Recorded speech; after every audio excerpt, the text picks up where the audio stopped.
Greetings. This is Free Night Readventure, and I'm back. Finally, I'm back. It's been a long, at this point, probably a couple months or so, at least. Okay. There's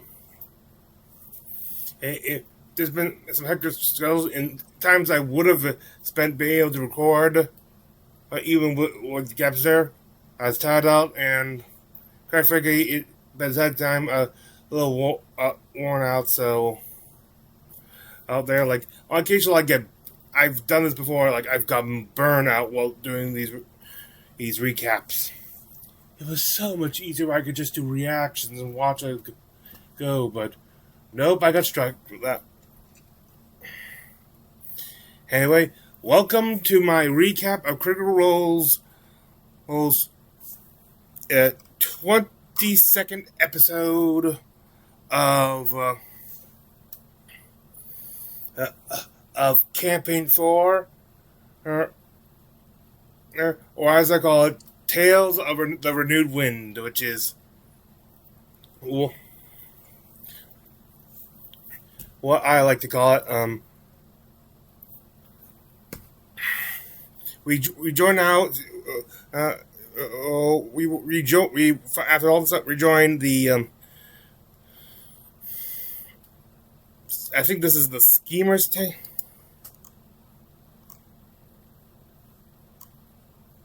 Yeah, the Schemers.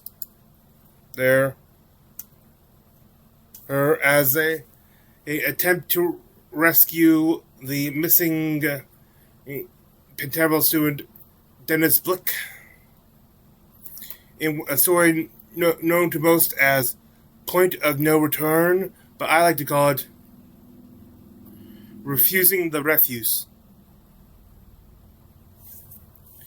Anyway, before I get again, I gotta go through some things. First of all, like always, I do not own, nor am I associated with Critical Role, its YouTube or Twitch channels, or any of its other online contents.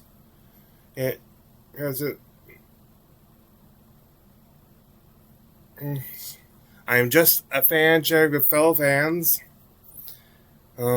Also, be kind and because I still consider myself an amateur. I'm sure a lot of you would like. I'm sure there's some of you who agree. I say some, but anyway. As always, this will be followed by a homebrew this evening. I will say, I will be trying to get, this weekend, at least 2, maybe 3 episodes done to catch, as we're starting to catch up. Right now, apparently, I don't know how long it's lasting, but, I'm, they're doing a new, Daggerheart, series, short series, a continue a Age of Umbra Shadowlands, a sequel to that episode. As some of you who might remember, I never actually ended up, due to my need to prevent copyright strike, had introduced a homebrew at the end. I was actually 3 homebrew classes for each one. And the release of a new dread class with a witch, the witch class, which was going to be my sage and midnight thing, threw me off a little bit. So even I still need to finish it. I haven't even seen the last 2 or 3 episodes. So even if I got caught up to that, I still wouldn't be caught up on this. I would not be able to do those anyway. So it might take a while for me to get age over. Because I'm gonna finish the D&D stuff first, catching up with Campaign 4 and all the one-shots they've done, before going back to finish Age of Umbra, and then starting the new Shadowlands series.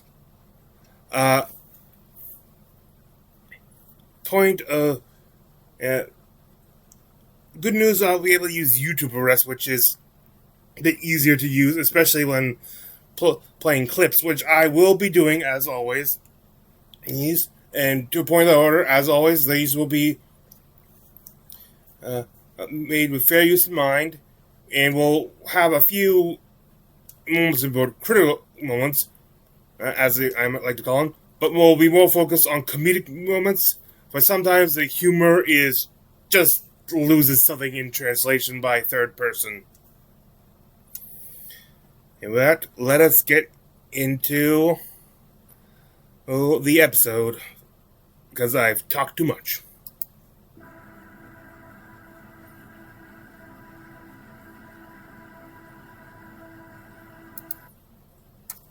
Actually, yeah, it's true.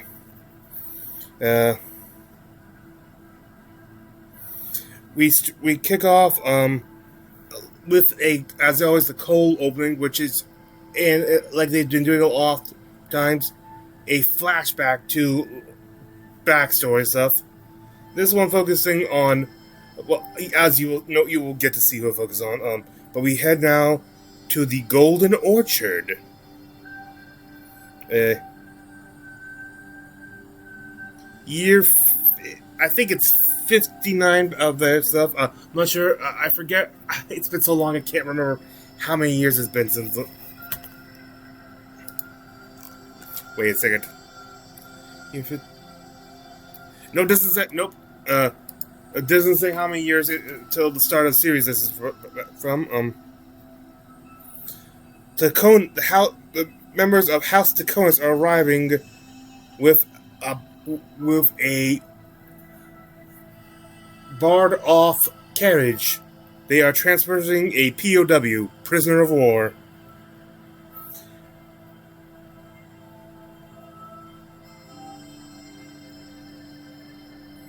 As the Taconis, led by the head Primus, leave their carriages.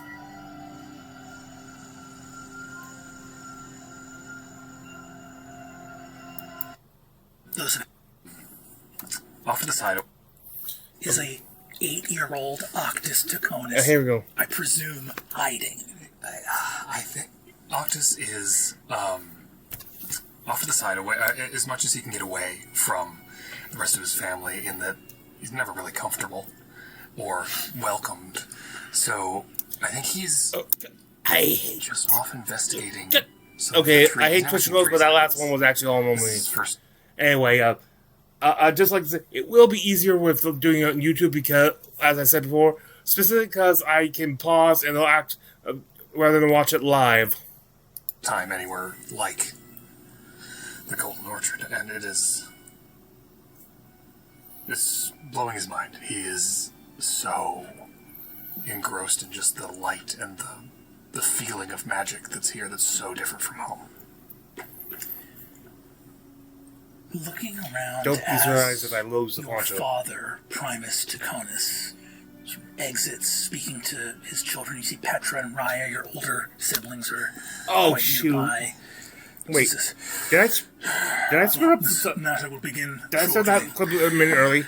I know Royce is going to make some endeavor to save the life of this Thiazi Fang, but we have, I think, a legal case that may, in fact, and you see doors of gold open as a very young Aranessa Royce commands a magic that she will no longer have as our main story begins, for indeed the gates of Fairy are still open.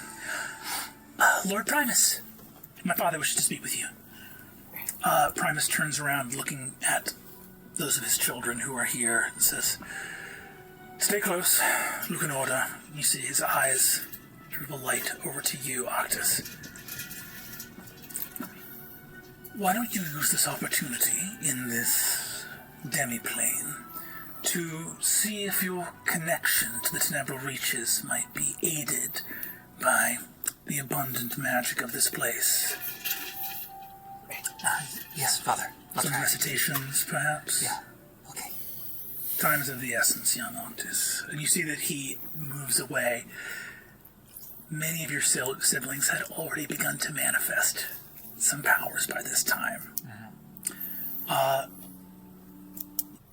you look around from the courtyard. White gravel, stone, enormous trees. As the Taconas begin emerging, you see that two of the trees shake and faces appear. Welcome to the Golden Orchard! And you see that one of the trees looks down at you, sort of off from the main gate. These two eyes open and a seam of bark opens along the mouth. Hello, little boy. Hi. Wow. Are you entering inside the castle walls? I think they want me to stay out here. Oh. Would you like an apple? Sure, yeah. A golden apple that you see, even through the wax of its skin, smells sweet. It's like you can smell fresh cut apples just holding this thing. Everything here is alive and rich and filled with energy. Oh, sorry. Okay, and Gribachi gives him a little apple.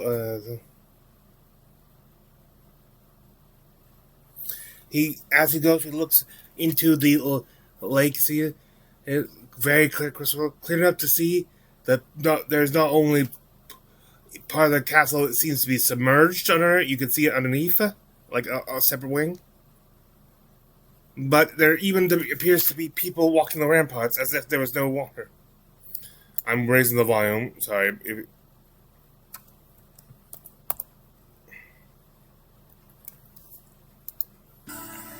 See people walking those parapets down there, and they don't appear to be wet. It's like there.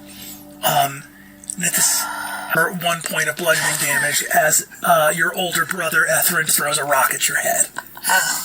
Oh yeah, I remember. Etherin, What? don't, it hurt. Oh, it hurt? Well, you should be focusing. You should already be able to manifest some lights or something. You're gonna embarrass everybody. I'm trying, please. You see that he turns around. At this moment, are there any other creatures nearby witnessing this act of aggression as a little kid throws a rock at his brother's head? Yeah, I'm up in the tree sitting with my brother, and we're both snickering. Next to you, you see wearing that kind of Royce green little needle sword Okay, I at his think that side, should be good. looking also very childlike. What does Thimble look like in this memory? She looks about 10 years old. Mm-hmm.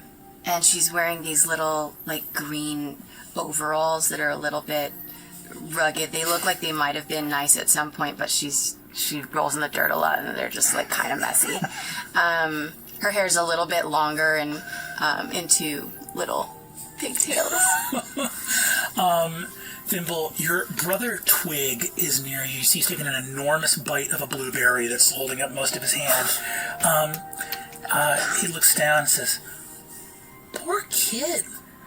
What are these? Are they they're the Taconas family, right?" Yeah, they're shitheads. Although, I don't know. He doesn't seem too bad, but Taconas in general, absolute dog shit. Really? Oh, yeah. Were you fighting these guys out there? Yeah, we were fighting them all the time. You wouldn't believe Real it. quick. They're weak as fuck, but Yep. they do have some pretty cool magic. Yeah. Oh, Hang on, I that's just want to pretty check.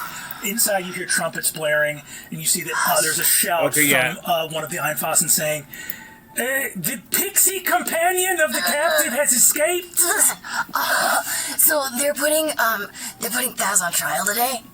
Don't worry, nothing bad's gonna happen. What? On trial? Yeah. I think the Dakotas are trying to get him killed or something, but we don't have anything to worry about. Oh, well, Lord Royce is not going to let anything like that happen. He's still married to Lady Ernesta. Oh, yeah. All right, so you go stab this older kid? Sure. You see Etherin sort of menaces Octus some more. And Thimble, what do you do in this moment? I'm gonna fly down and pick up a rock and throw it at Etherin. Go ahead and give me an attack. Okay. Oh jeez. I was rolling all these dice. Let's see. Oh, cool, 3! 3. The rock whizzes by. See, Atherin goes, ah! Stupid fairies. Get out of here. You're not welcome in our orchard. Yeah, I am. Our families are allied. The Taconis are a proud family, and we're allies with House Royce. Yeah, all right, then get inside and get out of my orchard. What are you gonna do? I'm gonna hang out here. He says, oh. No, I meant like, what? Okay. And you see that Twig looks over and goes, hey, you should listen to my sister. She's killed, I think, dozens of your family in Bannerman. Yeah, pretty much. You see it and goes, that's not true, is it? Yes, it is. Yes, it is. I've been in battle. I'm a hardened warrior. A warrior. Etherin, go ahead and give me intimidate rolls advantage. The energy is absolutely perplexed. Oh, 19! 19! Etherin goes, Mother! And rushes inside. And Octus, you are there looking at 2 pixies hovering in the air. Believing the exact same thing that Etherin believes. He's just... You should duck next time someone throws a rock at your head. I didn't see him throw it. Hey, after get, won't be getting used to the controller touches because this I'm gonna be on YouTube, looking at the YouTube video. So once I finally get catch up and they start doing episodes again, I'm not gonna think about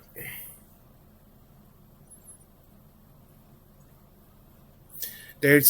They give introductions between Octus herself and the brother.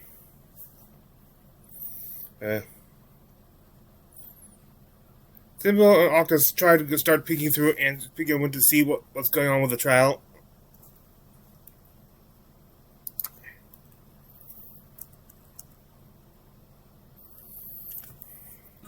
Here, come with me. And I'm gonna lead him to where there's like a window that we can like peek in and watch the trial and make sure nothing super bad happens to that. Don't worry, Thaz is not gonna get hurt today, okay? Okay. He's just on trial, it's no big deal. Right. Seemed like a big deal. Go ahead and give me stealth checks, both of you. A reminder right now, Thimble, you're first level, and I'm a child. you're a child. You have child stats. I got Your first roll, one of you has a. Oh no! No. that's a 19. Oh good, I rolled a 2. A 19 and a 2. On a group stealth check, Octus, you see that Thimble begins to... Just shy of crits both ways. Shy crits both ways. You see that Thimble darts forward towards a window. You are pretty sure that that window is magically guarded, although you don't feel anything in the pit of your stomach telling you that. You know that your family would be able to sort of sense it innately, but... Wait, please don't go through there.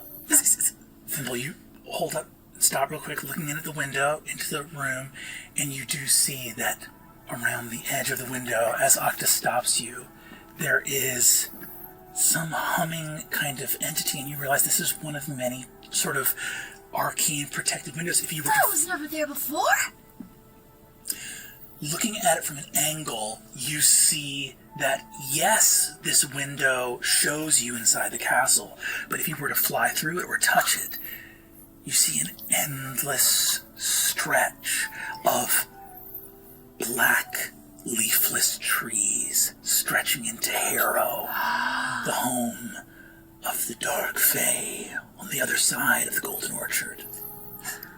I think they put, some extra protections up today, because Because of you? No, not because of me, because of you. Because you're family. Because you guys are here. And they don't know what you're gonna do. Yeah, that makes sense. What are you gonna do? What are you doing, by the way? Why were you outside when the rest of your family was inside? I can't do anything. Aw. I don't have any magic right now, at least. So I have a spot. It hasn't happened yet. I'm gonna fly and, like, look in your ear. That.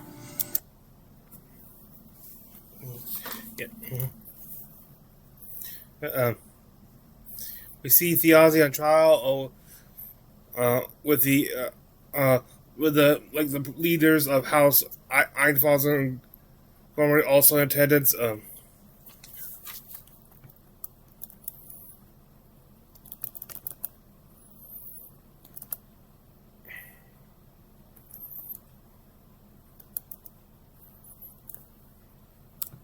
And as he does, you realize that he's slipping his hand out from his manacles to do that. Yeah, he just hang on. His head, about 30 seconds later, Yeah, he's looking around, scratches his head, and then Peter scratches his head again. And as he does, you realize that he's slipping his hand out from his manacles to do that and come back. And you recognize that he's doing the exact same motion on loop over and over again. Mm-hmm. And a moment afterwards, you hear a voice behind you invisibly go, Thimble, how's it going? And you see that Fiazi appears behind you.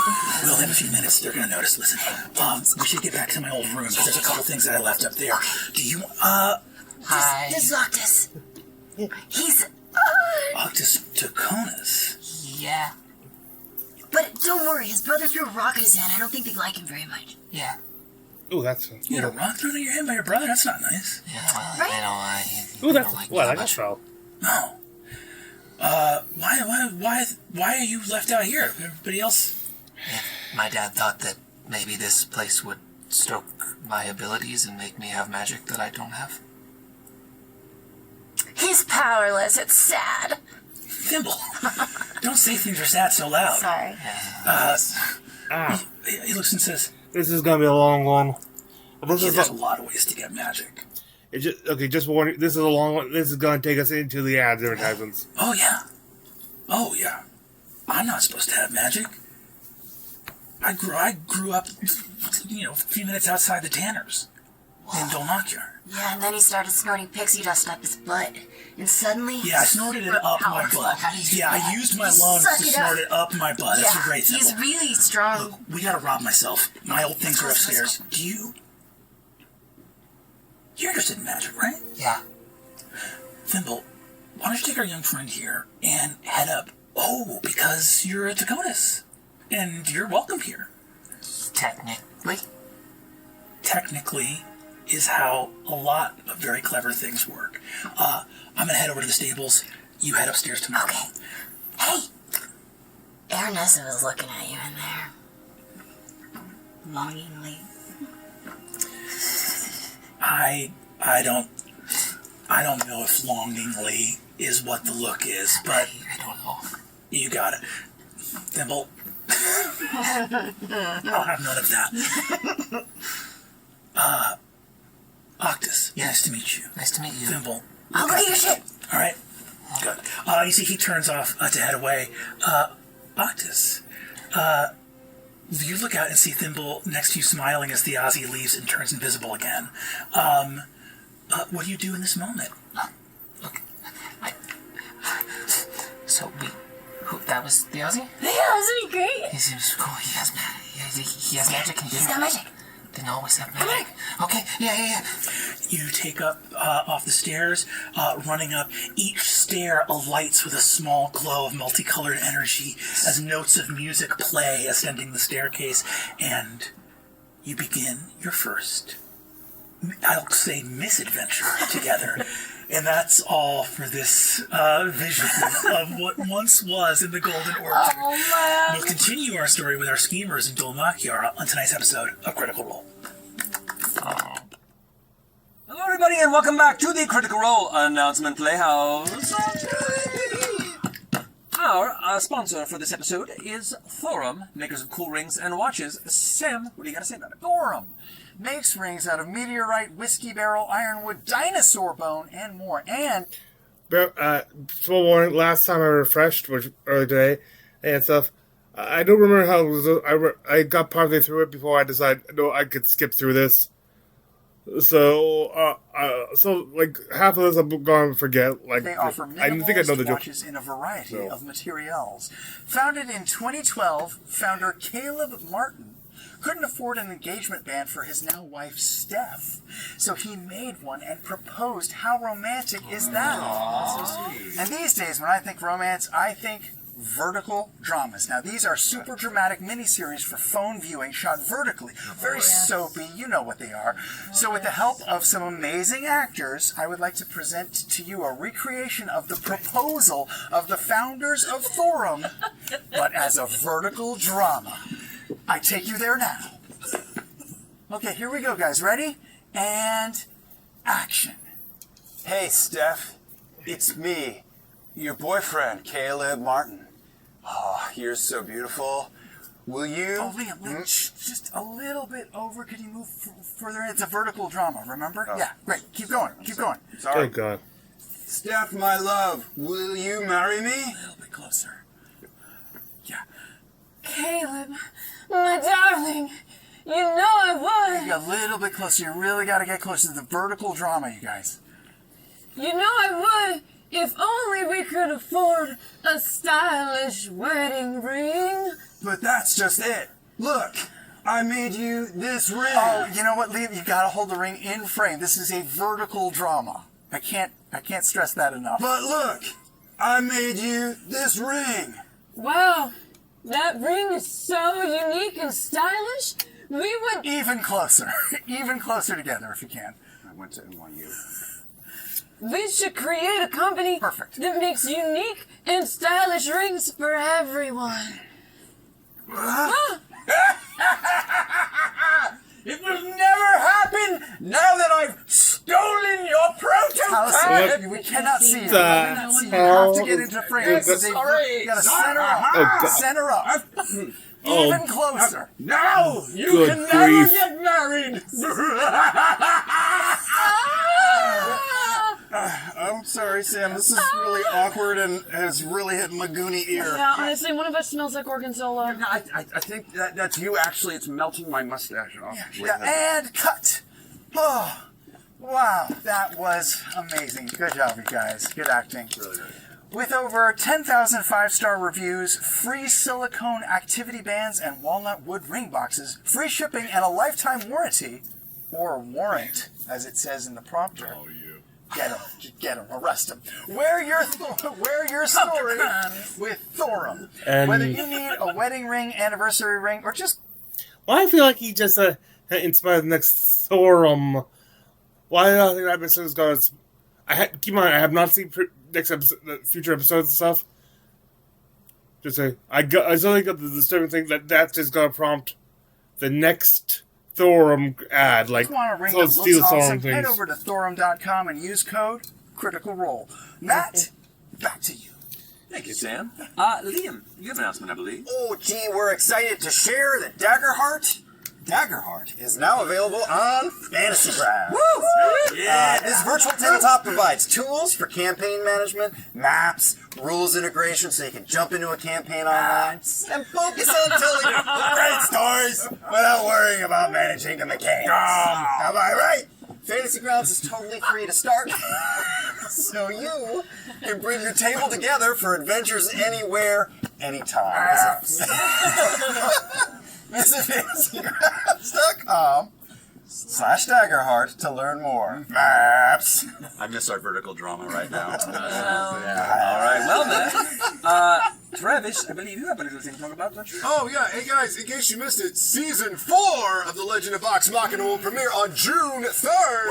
Still gotta watch that one. It's the beginning of another incredible story arc, and we guarantee you that Vox Machina will... Probably the last one, maybe, Plus, based Wayne on the arc. Brady is Taryon Darrington.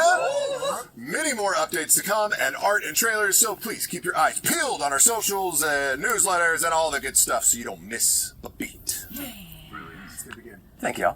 And last up, Darrington Press's newest game, A Familiar Find, is now available in the Critical Role shops and at the Darrington Press Guild stores. Now, Familiar Find is a You know what?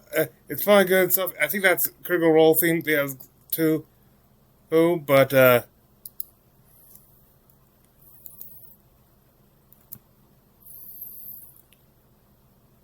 I'm trying to keep this one. Just give this whole try. I want to try to see if this can be done within 2 hours. We return here. Or definitely under 2.5. Well, I'm afraid this. Liam said always be masturbating. There was context. There was context. Honestly, almost makes it more weird. Trying to help. I'm new.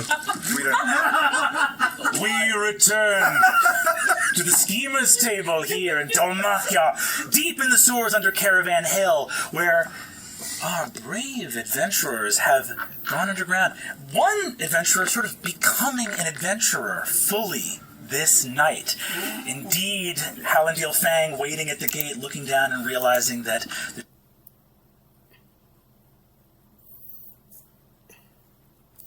Okay, yeah, like, after, okay, that's that, okay. Oh, wait, that, I am rusty at this. Hallandil Fang! Oh. Yes! Murray Magnessi! There, it, We must first produce... wrong thing. God, I'm rusty at Twitch. your heroes. They're figurines. Murray Magnessi!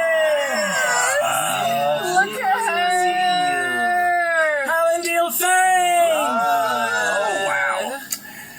Bolaire Lathalia! My man, look at him. He's so pretty. And Azune Naya. Yeah. Gimme. So cool. Wow. I will let you guys have. You can see the extended version of the map with the pathway you guys have taken down here. Kindly place your minis where you would in this area here. Okay. Bolaire, you were like up and had peeked around the corner for So that. I'm going to be in the far corner there.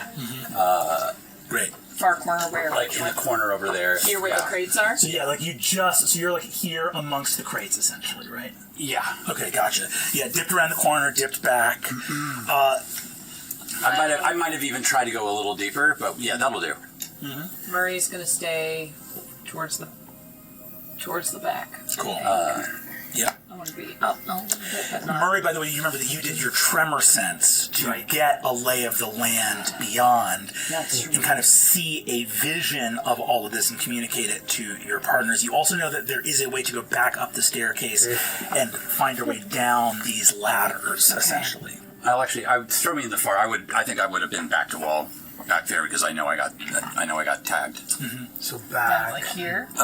Where you want Yeah, to like kind of actually, behind but it was the Bolaire's crate? mask that popped out for a second. Yes, correct. Alerting one of those two. Yes, one of them, there was a lot of noise and ruckus, and this one is shouting, guards, guards, guards.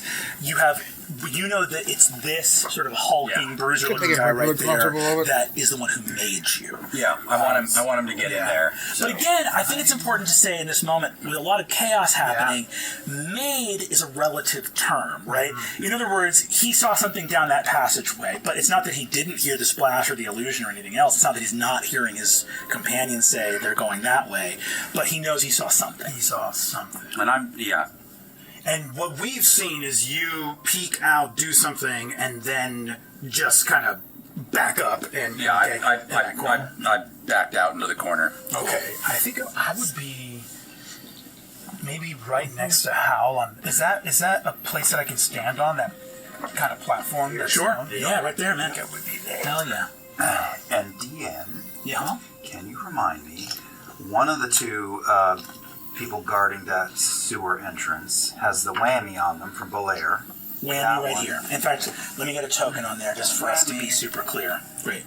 And that's a temporary whammy? That is, hold on, I can give you the whole rigmarole for that. And the other one is in his right mind. There you go. Best we know. I mean, we can't see him, but you narrated that he spotted a weird horror movie mask peeking around Yes. the corner. Okay. And there's a group of other folks going, get him, as they run after the illusion that we see. That running has not started. This one is, we're sort of doing the immediate moments after that illusion. So this one is shouting into the room, alerting other people of what's going on. I can, he's affected by it. It's a concentration spell, so he thinks he saw, and I can drop the concentration spell and he'll stop seeing it or be aware of it, but which I have to do because it's just far enough back there where once he hits it, I don't think I can move a phantasmal force. No, I don't think so. But what he believes is that enemies ran off down the hall. Yeah. We mixed some things together, and they heard someone else. And I'm debating whether or not to let him die so that clearly something bad is up there or not. don't know. I don't know. So, yeah. Once he gets into my target, I can have him take 2d8 psychic damage. Dies. But he would have to actually pay attention and make an attempt to he would have to do an investigation check to see if it's not real. But also, if I drop it, he still will think it's real. It's just he won't see it anymore. Okay. Yeah, we can do So yeah, he's fine. He would have to see. Someone would have to prove to him that there was nothing there. Yeah. So, are you all placed? I think so. Okay. Well then, here we go.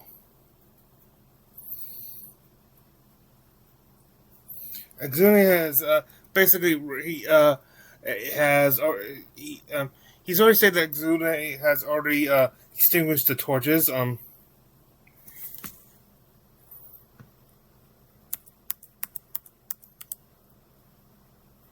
may do so with advantage. Advantage. I think that makes it a straight roll for me. My stealth checks are at disadvantage because of my armor. Yep. That's true. It could be worse. Yeah, they're trying to. What do we got? 14. 14, okay. Don't make that face. Could be worse. What do we get, Al? A 7. Oh no. Could be that. 7, great. 14, 7. 12. 12? 12? Okay. So, Tangling. Oh boy. this figure rushes around, rushes down, rushes around the corner, stops right here in the dark, so you can see him kind of silhouetted, because torchlight's being cast from here and flickering on this back wall. So it's so dark in here, you can't see his face at all. It's just his silhouette framed against dappled, weak torchlight on stone and water behind him. And as he stands looking in the doorway, he goes, "Hey!" And reaches down to a bag to grab torch for him. Bolaire and Azune, you share an 11 initiative. You are going to be the only ones able to act before this guy pulls the torch out. Exciting. Okay. Okay, you go first. I go first. So I'm going But I'll to. point out that with no light here, you also are going to need to make you will get disadvantage on any attack rolls against it. That's fine. Okay. I'm going to try and definitely circle around him so that he can't leave. Okay. Actually, it's probably better that you do that. Great. I'm going to get right behind him. Great. And I'm just going to whisper in his ear, "Silence."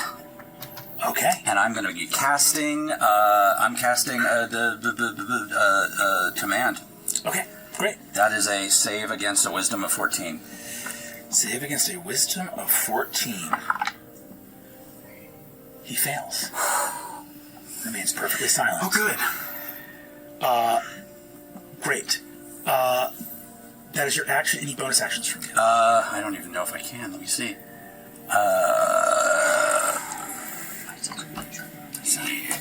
You have mage armor. Yeah, no, I got nothing. Azune, that is you. Okay. I have no bonus action. Seeing Bolaire move in, I am going to follow suit. If I can reach. Step thing. Give me. Oh, yeah, please. My arms are not long enough. I'm just going to close in. That's weird. Okay. Right there. Great. That's very weird. And you good? Yeah, I just see a thing I'm going to make a note of because I don't know why it's on my. Okay. There's a lot of cool stuff that I could do, but it's all loud or very bright, and I'm not going to do any of those things. I'm instead going to just straight up attack this guy. Cool. I'm flanking him, which would give advantage, but I'm also at disadvantage because of the darkness. So I'm gonna have to be rolling regular roll. Please hit, please hit, please hit. Well, are you like out in the open now? Look what I did. What'd you do?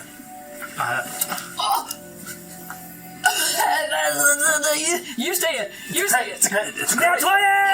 Alright! Oh, the things I wish I could do right now, but they're all so loud and bright. Always be masturbating. I know, right? Yeah, that's good advice. Thankfully, it's dark, but I definitely know I'm a little visible there. I do want to confirm for you, Bolaire, that I think you only used 15 feet of movement to get there. If anyone else comes down the hallway, you will be visible in that spot. Okay, so do I still have space to move, or is that not? You do still have space left. Okay. You do still have space left. That's correct. I will definitely do that then. Okay. Is that happening in tandem, or will I need to I roll think that you disadvantage? both have an 11. We're on the same fucking initiative. number. I'm fine with so- you guys acting in tandem. Just Beautiful. super Cool. So I I will love hop that. back over here. Cool. so much. Great. Okay. So Azune. Yeah. You crit. I do. How do we crit? Is it full damage? plus No, one? roll double your dice. Double dice. Okay. Double dice. That's correct. All right. And he's Right, going to is that- take No. 7 and a 1. Oh, So it's not, could be worse.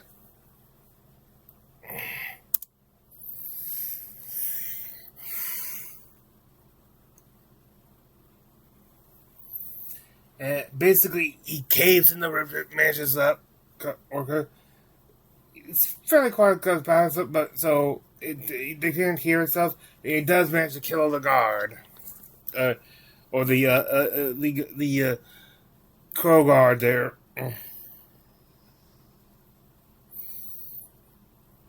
But with him and Belair then soon quickly catches by there, and quickly, quietly putting it on the ground. And they start try to listen to the conversation and hear the crow keeper captain ordering to pursue the Klongo guards.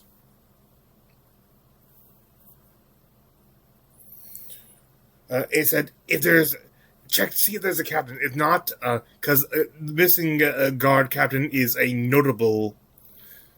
Is something like someone like a captain above. Like if they go missing, that's gonna start a search, and they'll know there are like a few guards that go missing that may not rouse too much suspicion. Or it's if there's no one higher than captain. There's no one that's if there's no one that's up above, that's not captain or above, then just slit their throats and dispose of them before they go forward.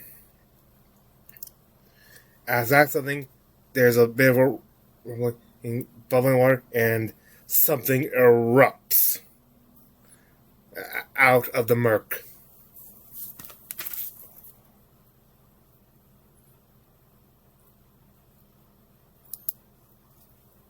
Black filth and sludge that gushers forth like a tidal wave, and as it collapses to the ground in a stinking heap, where these were, there is a few seconds of a handful of them dripping black sludge before they dissolve and are gone. Cool. Cool. We are going to remain in initiative. However, you do not know if you are made or not, or if your presence is known here in this moment.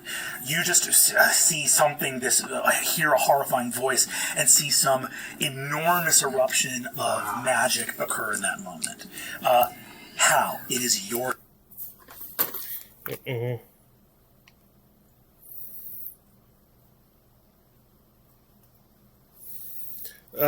Murray and Buller try to climb up to one of the higher points, near the entrance.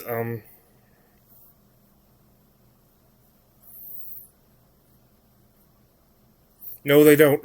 Sorry, Hal gives I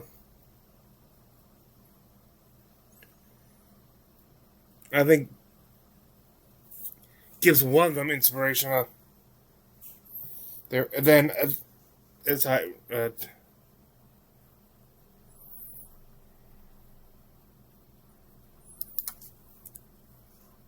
to the top. You hear, as you're moving, the Zagi, the captain of the Crow Keepers, turning around and going, "Allow me. We have to bring this to the Draconis. All right, we can buy favor with them. They found us already. This cannot be given away idly. It must be bargained for. They are searching for her as well. and you see that back to the top of initiative, Azune and Belair. You guys are going to follow Murray up. Yeah. To the top here. Forget what that is. With that, these crow keepers vanish off the map. You have successfully, with. Yeah, like the ones who set the search they're out of the picture for the moment.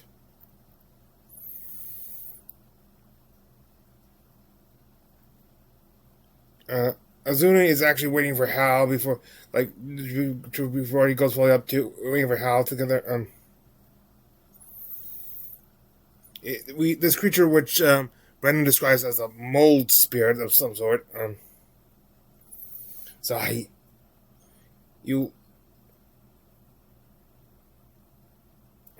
lack vision. Allow me the creature. They're still unsure not whether they've been made or not. Murray uses tremor sense. And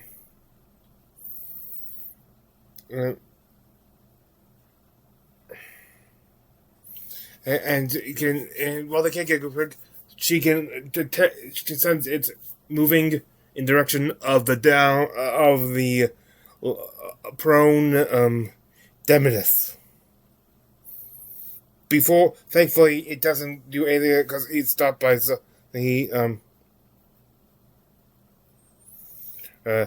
Murray's also well aware that while they may be outside of her range soon, like that distracts her so much. Like if they can't find the guards, there's no guards to find. So and sooner or later after they find them, they're gonna give up, return, and to warn them that they couldn't find them and that their location is probably compromised.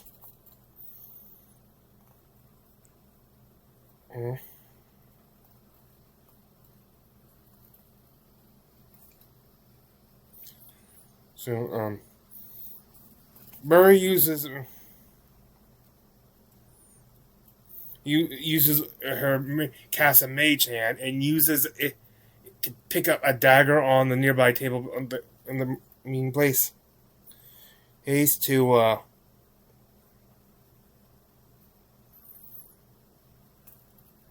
try and make Lamy think Zombie is attacking, like throws it at him while one says with a knife, and it succeeds. Like somehow, despite that mage hand can't be used for an attack roll, or it probably I'm not even sure you can actually use it. I'm not sure how its throwing limits are. Manages to without actually seeing anyone saying that it's until it actually hits, and Lamy wheels around, enraged. Perfect. Oh, you hear, you forget yourself! By the way, that was the most Appalachia wizard shit I ever saw. Bro, you throw a knife at him. Have a few beers and throw knives? Got some moonshine my cousin Harold just made. Okay. We are going to roll now for the leader of the Crow Keepers looks and sees this nonsense happen and holds up her hands and goes, "Lamy, I don't know what that was. I didn't." And begins to back away. She's going to make a persuasion check with disadvantage here in this moment. 1 second. That is an 8 on the die. She spends her action backing up and going, "Lamy, listen, I don't know what that was." He goes, "What I cannot buy, I will merely take for myself." And that is the, you hear the captain draw a weapon. You hear Zagi draw a weapon. We are going to go, Azune, that is your turn. Oh my gosh. Remember, we got a guard directly below us. We do. I I can't jump in there. I'm gonna stay up here and hope this escalates. What are all the sources of fire? I see that there's torches on those pillars. Yeah. Is that it? So Okay, that's a.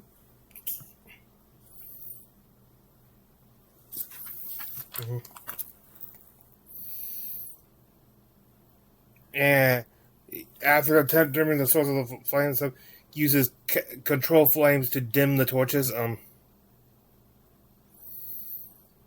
And Bullet casts Mind Slipper on a guard. I forget if he drops or just knows the guy's nose is injured from seemingly out of nowhere. And the remaining keepers, who also, just like Lamy, who couldn't see where the knife came from originally, assumed that this must be Lamy's and start attacking.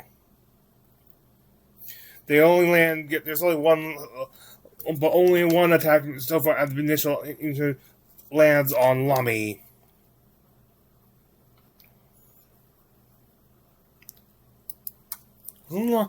That's a wasn't Lamy the name of a character in Game of Thrones? Composed of writhing tendrils into the open mouth of that thief, whose skull cavity fills with rot and blasts out of his eyes. Oh my god! Of bacterial putrescence, falls off to the ground dead.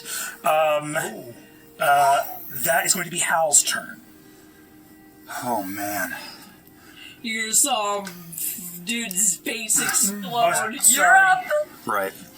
Sorry, 1 second.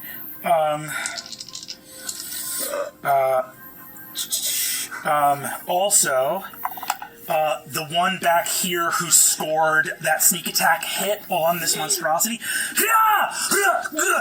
gets his wrist too close to the body, and the tendrils wrap around and begin to pull him into the back of the creature behind. What?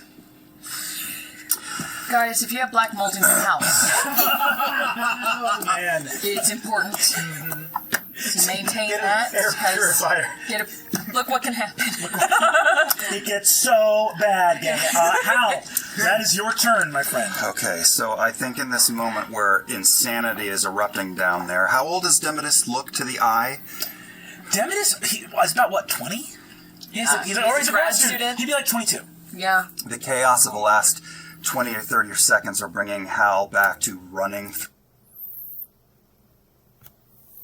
through. He's thinking back to the War of Axevine, which he did participate in when he was very young, and seeing as his old the old instincts he developed during the war kick in.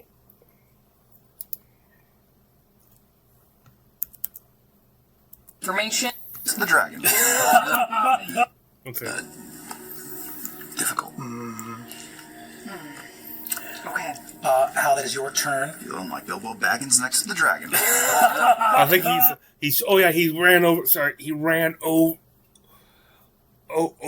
and tried to grab the Demetus, or not. He didn't run. He snuck over. He's unseen so far.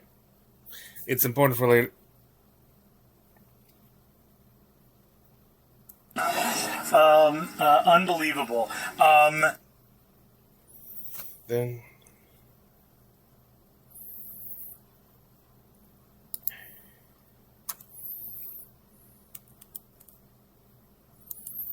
We'll do a double whammy. Got your back. Hell yeah. You should also. I'm going to bane, so you can. I can also. You can go right after me for that. We'll do a double whammy. We'll do a double I'm whammy. only gonna sling it if I. Something's never changed. Were you born in darkness? Fuck.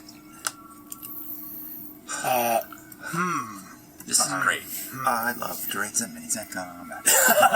Minis a comment. Seeing one of her crow keep. Okay. So he continues on the attack with 2 hits on Chalami. And Lami starts to move back to avoid attack, even though it does trigger attack of opportunity.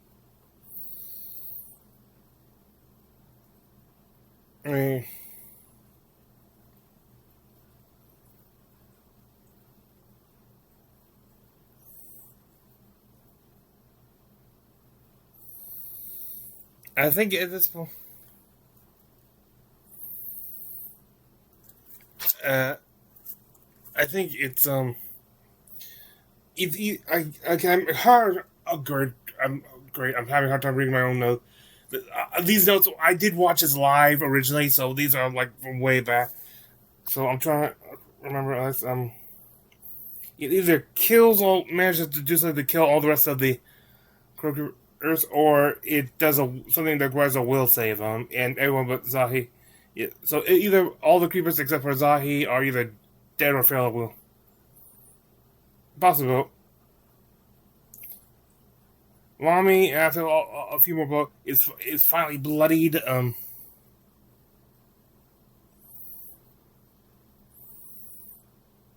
And actually, something called Filth Bomb. No, it was a will save stuff.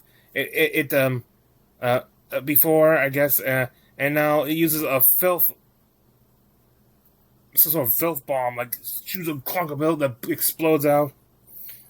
Takes out all the keepers but Zahi, who she now stands alone.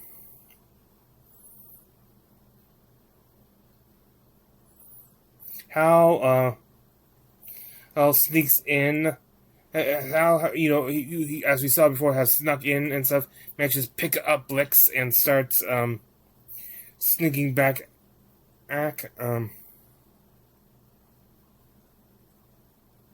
There, bonus. That's what that is. A bonus action, healing word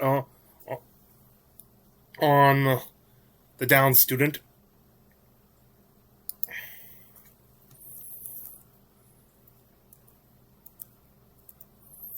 It's gotten beat to hell. I do love it when I get a good stretch without like a needing clips and stuff. If you're I'm the one saying that I'm the one saying clip, yeah, yes. But I'm basically a clip addict for making these. Like I don't know which one. Hard to like. I had to. I'm usually watching these live and have to choose like there in the moment to if it's a clip I want to, and so I don't end up. I have to make split-second decisions. By these rogues. His shirt's in tatters. You see he's got like a sort of flop of hair, big swollen black eye. He comes to, he's got his little sort of like pentaveral vest that has some like badges and other sort of school pride things on it. He's got a chest binder that has like a deep rich blue with like wizard stars over it that wraps around his chest. And he looks up and goes, "Yeah, I'm dead. No. Oh, I'm almost dead." And he's going to cast Mage Armor on you. Cast Mage Armor on you. Your AC becomes 13 plus Dex mod.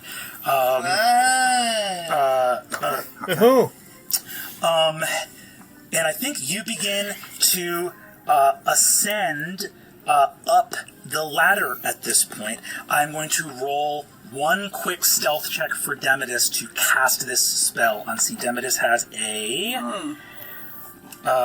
plus 2 to stealth, rolling in front of the board. That's a natural 1.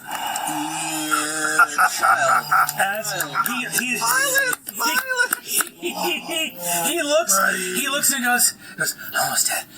Don't worry, I'll take care of you." And his mage armor goes, and fireworks shoot, and you are covered in bloody performer. Gleaming, beautiful armor that shines with starlight because this kid only knows how to do things loud. Oh my god! There's enough time to gleaming. Sorry.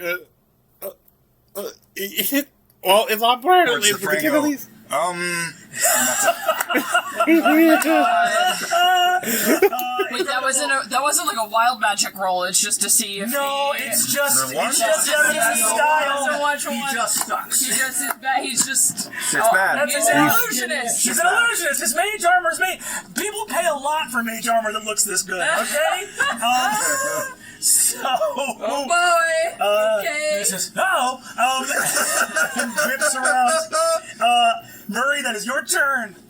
You see Hal's like 4 feet up the ladder, like literally like clinging to the wall, turning around with Demetus in his arm as Demetus first round, blood coming out of his nose, and goes, "Hi!"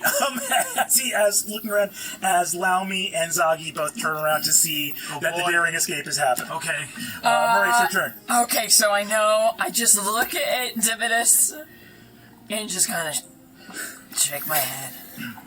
You nitwit. I'm going to...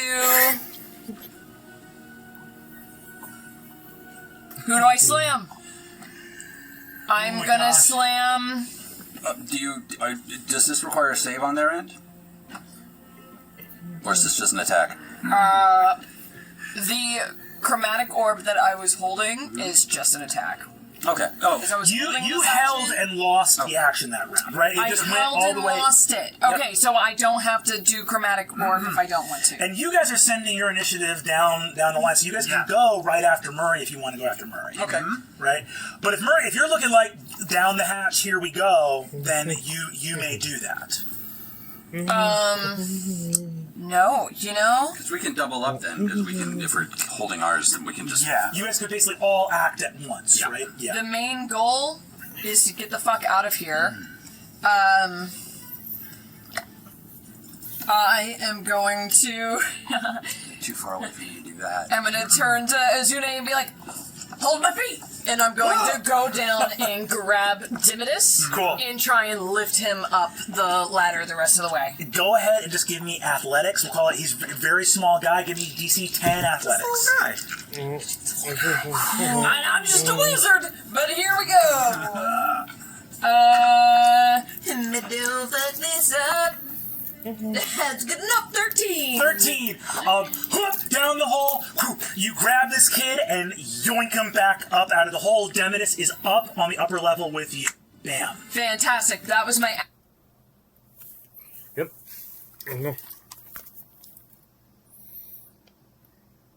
And then starts running away with him. Blair casts command drop on Zahi, to disarm her. Honestly, yeah, if they had to choose between two, one's the Lama, I think, is the bigger immediate threat, but if one of them survives, if they can choose one of them, it should be Lama, because I think it's rather more isolated. Like, so he escapes, potentially goes with their descriptions to the Crowkeepers. And now some more problems up back in the city. So...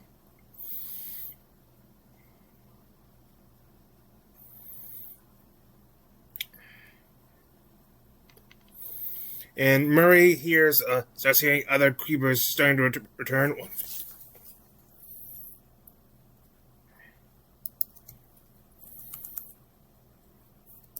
If we run that way, did we hit guards there? So, here's the thing. On a nat 1, I have to fuck you guys. Yes. Yep. So, they are coming from the only direction that you know to make your way back. The hallway does go a different direction, deeper into the dark where you don't know. So, get out the way we first entered. We run towards their voices. Yes. They would have to fight their way out or risk getting lost. Azune bonus actions haste.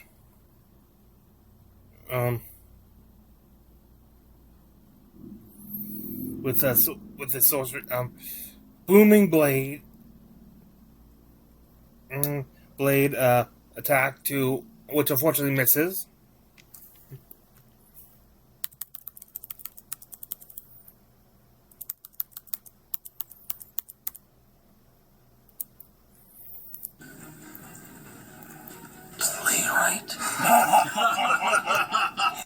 Bolair's command and goes, Middler,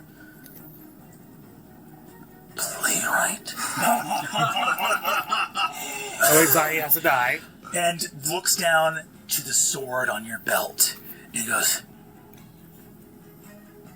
you picked up his sword. Well, you'll die like he did. And that is the end of her turn.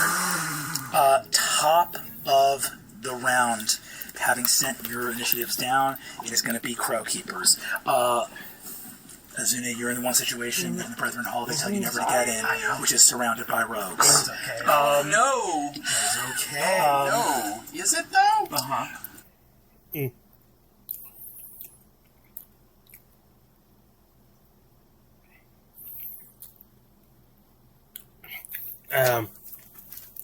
Like at this point, the others, like Azuna is with the other, and the other the Crow Keepers that left to try and track those guards. Find the guardsman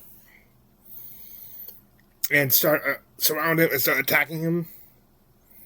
However, because of some a few fair low rolls and him casting a shield to block several several high rolls at least, they all miss.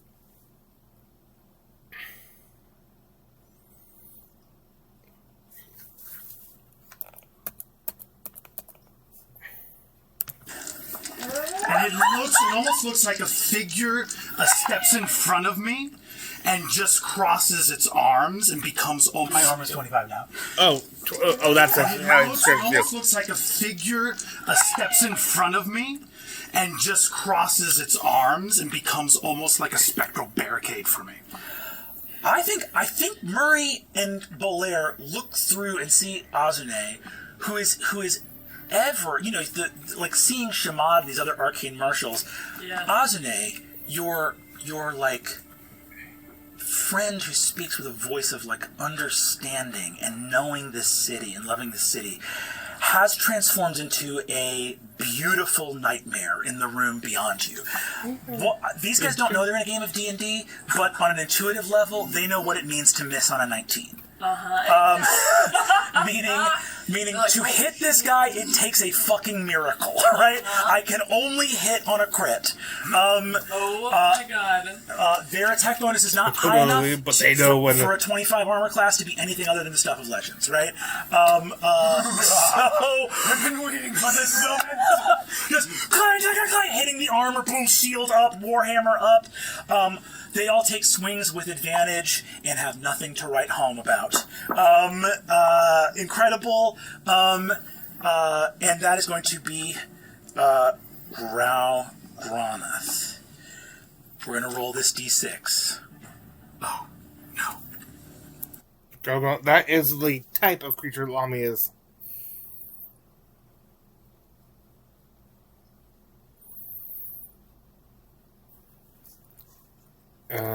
Lami, then something involves and when he removes some of her spot, there's nothing but bones left. Hellcat shatter on the platform, which then collapses.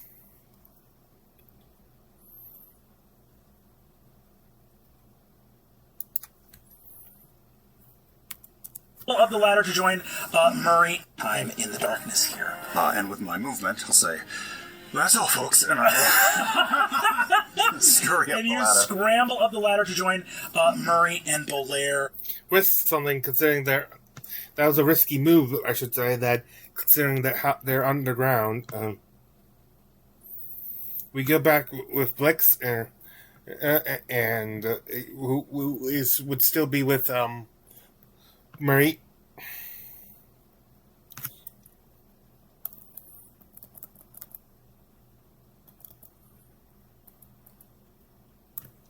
Rogues surround you, looking at their inability to harm you in any meaningful way. You gleam with light, and you see Demetus looks over and goes, wow, Beautiful. And behind you, you see a 12-foot tall knight made of light erupt and says, "Brother, I have arrived to aid you. I am also a handsome knight, and 100% real." Oh my goodness. I just look at Dimitris and go, "We're gonna have to talk about reading the room." I'm helping. Stop helping. Don't help. And Murray, that is your turn. Acting is about doing less. Yeah. Don't show your work. So, You say doing less, and he goes, "Got it," and a bunch of magical bottle rockets fire out in all Oh, directions. he's so much fun under every other circumstance but this. This right now. Just for flavor, I do up my own lighter illusion, and I go like, flashing red light, your time's up, and I want to get like a cane with the fork at the end, and I want to yoink him, as if you hear the Oscar music playing him off stage. He goes, "Dig deep, folks," and then, Murray, that is your turn. Can I just literally grab him by the collar, scoop him up under my own arm, and we just keep heading out? Are you heading out into the room that is the way out with Azune, or are you heading deeper into unknown darkness? I think it's... I'm busy. But I'm looking. Have you been taking any damage? Are you hurt? Okay. They didn't touch me. Okay. I think in this instance, it's almost better to go to where Azune is and go past and go the way that we know. Okay. Go the most direct route. I don't want to go down Great. hit a dead end. So you're gonna grab Demidus. You're gonna go 5, 10, 15, 20, 25, 30. If you move this way, this guy's gonna get an attack of opportunity on you. 30. Right? There's a crowded room in the stores for you move trying to to get out through your exit here. Just give me 1 second. Don't dwarves have a movement speed of 25, not 30? And she's holding a big, like this kid, so, nothing to do can affect it, so, anyway. Cast Color Spray, we're causing 2 keepers to fail the save,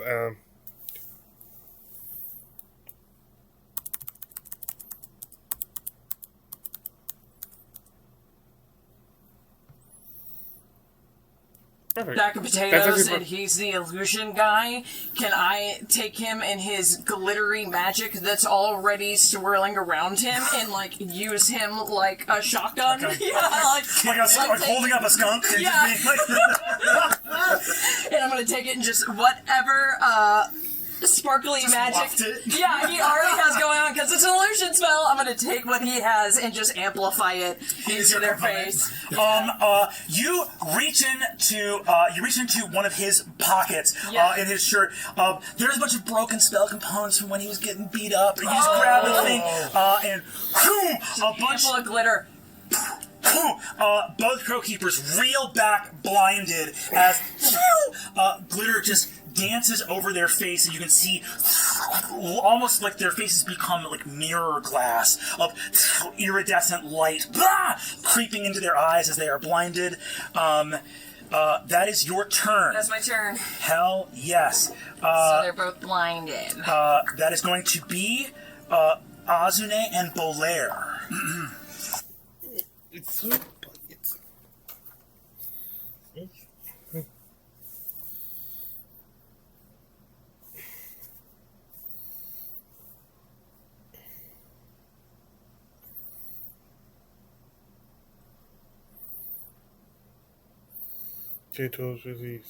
Okay.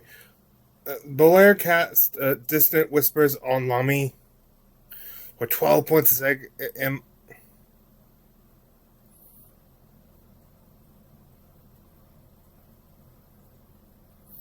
It causes him. I'll just show you this. Oh.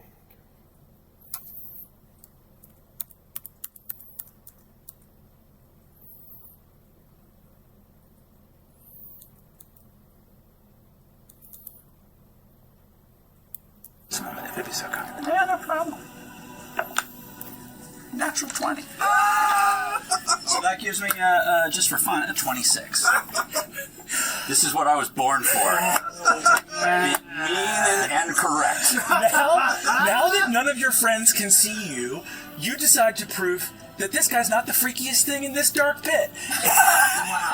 And moving down the ladder, you not only move Laumi to a quarter of his hit point total, but with that reaction being banished to flee, Laumi looks and goes, I am sorry, and zooms in as the water seeps through the cracks of Hal's shatter spell in the floor.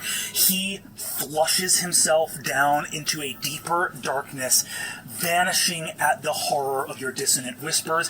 Laumi exits combat in this moment, and we will come back after the break.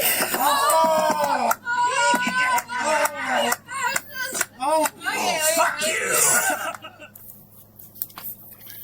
As we return from their break, as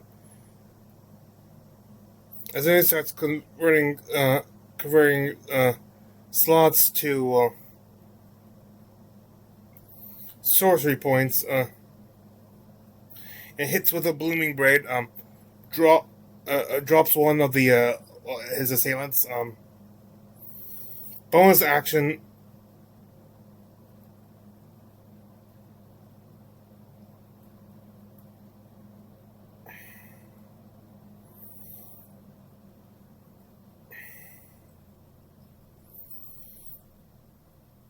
And there, I can't actually tell what he's.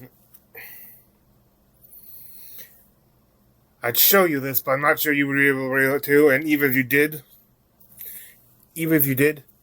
it would. I think that my screen's still inverted as part of my things to avoid copyrights. He continues to cast, when he gets near, he gets hit, he continues to cast shield to block attacks, so he's still virtually untouchable.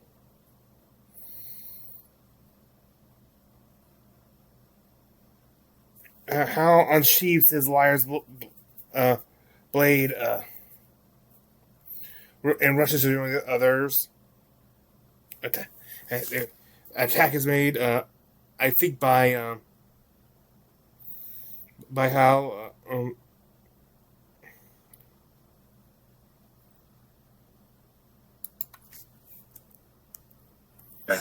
His family now. I took him in, my brother sent him to me. I took him in like he was a nephew or a cousin, and he became family, and I don't have time to size up the situation. I just see that he's in danger. I have put this life behind me. It is back, and I just slide the blade right through this guy's gut right here all the way through, and I'm looking over his shoulder at you. And then pull the liar's blade out and watch as the guy crumples to the ground, and this is all happening in seconds, but he watches. I just let the sword hang at my side and stare at it. And that's the end of my turn. Whoopsies, you did a murder. Here we go. We have this life. It has found you.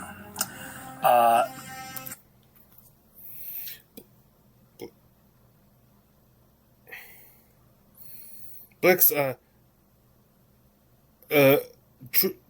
tricks keepers to lose their weapons. It's actually the ones who lost. It was especially the two who are temporarily blind or have trouble seeing because of color spray. He manages to apparently Blix knows thieves can't. Of course, the street performer knows thieves can't. Anyway, it mimics the voice of Zahi, who they don't know is dead yet because they just returned. It basically commands them, though none of the party understands, to pass their weapons to him, and being good trained enough to throw their weapons to where they perceive the voice, which, since he's not there and stuff, they just clatter to the ground. Murray casts a True Strike after Marissa goes.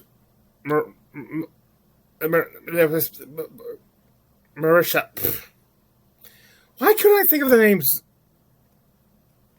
Marisha points out how it's now. They start talking about how they fixed the spell.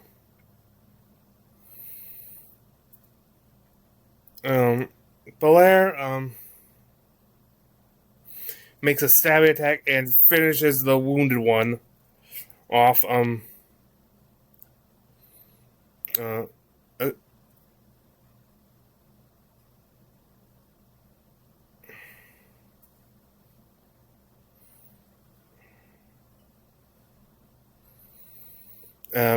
Azune has misses with an attack, or I'm not sure if he's continuing to miss because of his high, the ridiculous I see he has a shield, or he actually makes an attack with mix. But he ends up consuming a level 2 spell slot to quickly sell a blooming blade, and forces us the surrender of like the last surviving. And there, who sees what was done and realizes with the energy surrounding, he is dead if he moves.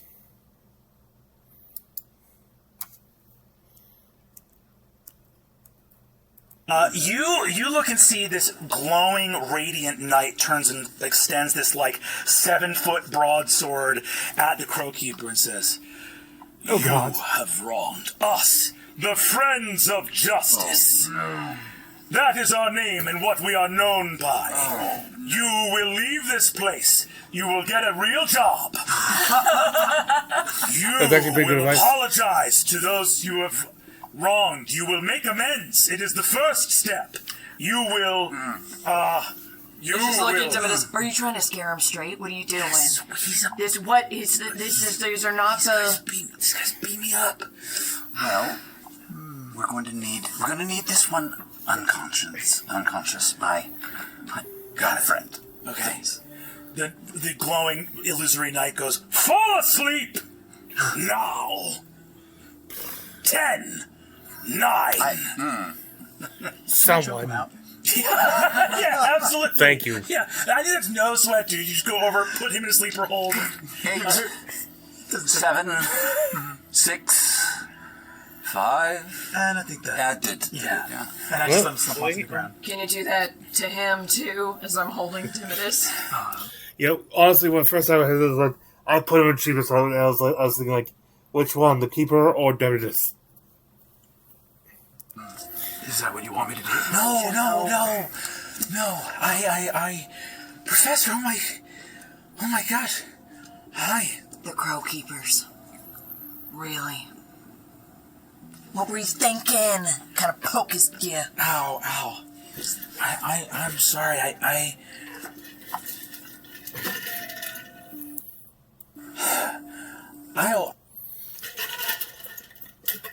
He has a standing debt with the Crow Keepers. Very a long-standing one at that.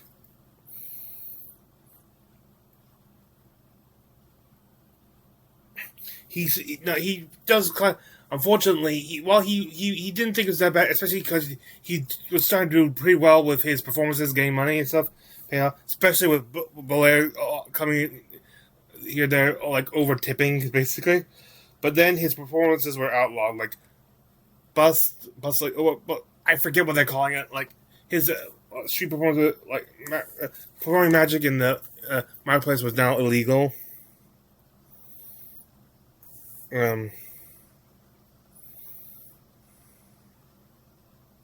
Murray hugs him and asks, why not come to her?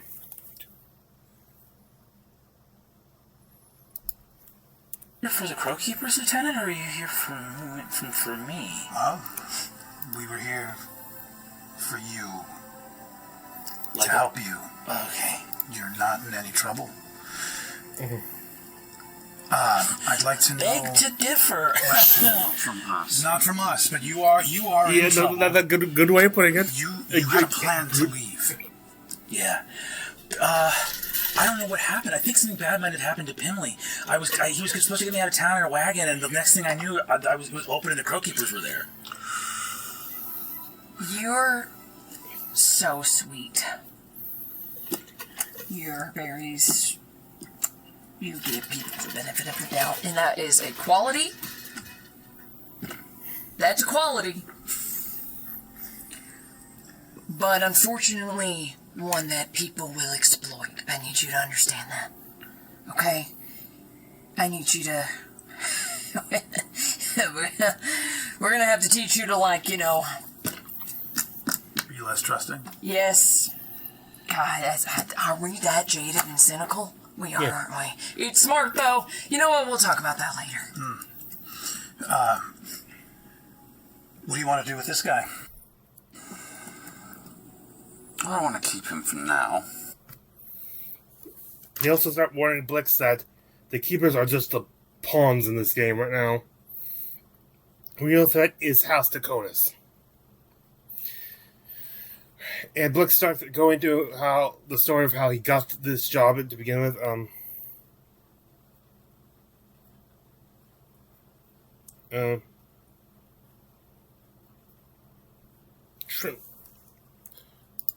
I have a page here.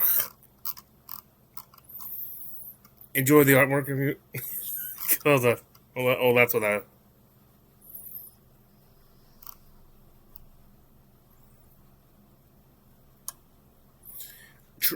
Trimus,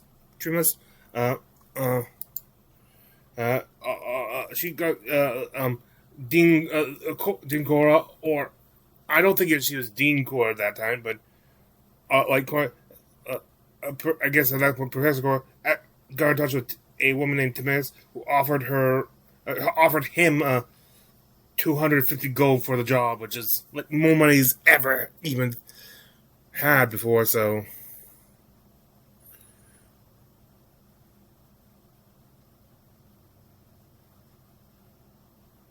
Basically, like it was the job was to help Dakotas decorate Plaza de Venus for a party that was their gift. That was their gift to House Royce, like a part, the party, and he started getting suspicious along the way. Being at the Endeavor stuff, while he specializes in illusion, he's got a sense of all magic and could tell that there was much abjuration magic being used by the casters there. Another woman, Ophelia, was in charge. There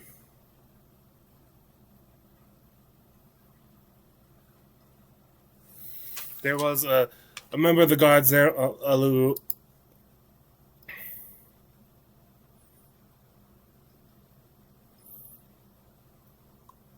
Hang on.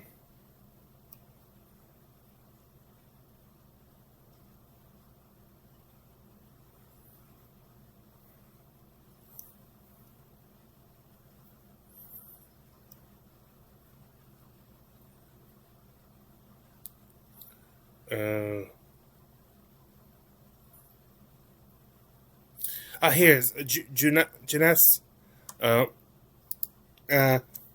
who was the head of the troops there. Was ordering items packed.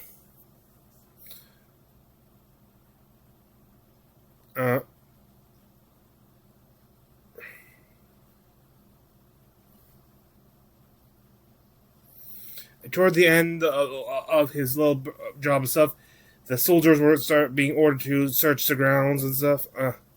3.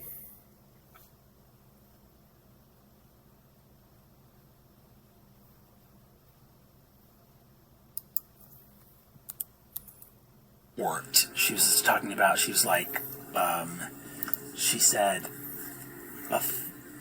my lady, the falcon has just been delivered to Obermus Manor. Does that mean anything to you? Interesting. And the lady was like, yes, it does. Your soldiers, are they sweeping the grounds? And Janae said, yes. And then there was a weird long pause, and I had a mouthful of food, and I stayed really still in the closet. And then Janaeus said, "They're loose ends, aren't they?" And then the Lady Ophelia said, "So are you." And I looked through the door, and this soldier who was really tough was crying, and I saw Lady Ophelia, who's very tall, walk up and put her hand really nicely on Janaeus' face and say, "They're going to give you the scar for this. You don't have anything to worry about." And Janaeus said, "It's been an honor to serve you." And then some guy worked outside. Because you continue to serve even after death. Basically, they're gonna raise him as an. Lady Ophelia said that would be Lord Ethrend. Come with me. They left, and I ran. I just fucking ran. I said, "Oh, there." I was like, his third time. I was like, "Look, I'm kind of a fool, but I'm not an idiot." And to be honest, even if I hadn't heard the loose end stuff, watching someone touch someone's face and be like, "They're gonna give you the scar for it's already so bad," right? Someone saying it's already so bad. They could have said all normal stuff, and the way she touched her face, I would have ran.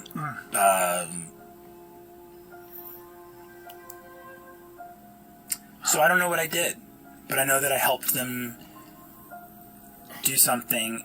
The Lady Ophelia was really exacting about how everything needed to look and how the music needed to sound and everything like that. And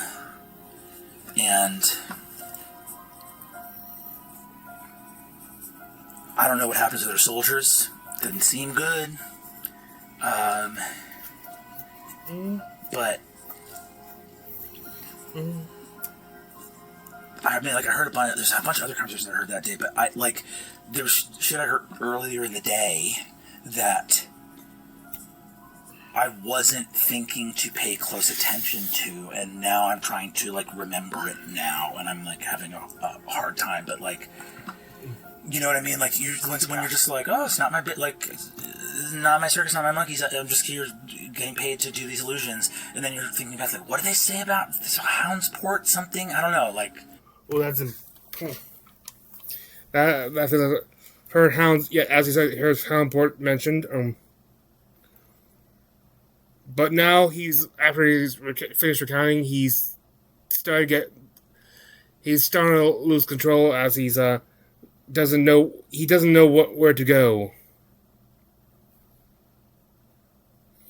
Belair says that he can hide him in his apartment for a while. He was rather fond with performances. But for the long term, Azumi suggests maybe sending him with Gus, which since they've only met, he seems like a stand-up guy that one time and stuff, and getting him out of their jurisdiction would definitely help. They did just only meet him, so it's risky.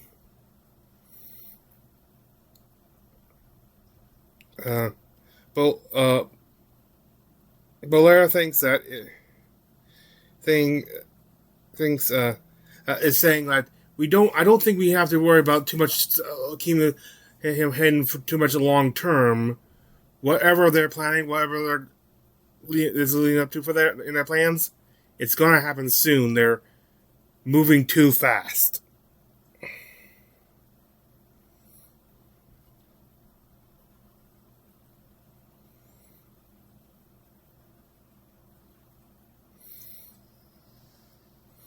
But of course, Blitz and also points out now, because they mentioned Gus, and he did hear them mention something about King Augustus, which is news to them. Makes me worried because we love this. We already like this guy, an all noble ruler stuff, old man of people. Sort of already in opposition to House Halavar, in the things, or so. He's about all right. So hopefully they can make sure nothing bad happens to him. We hate to see a some grown hounds cry.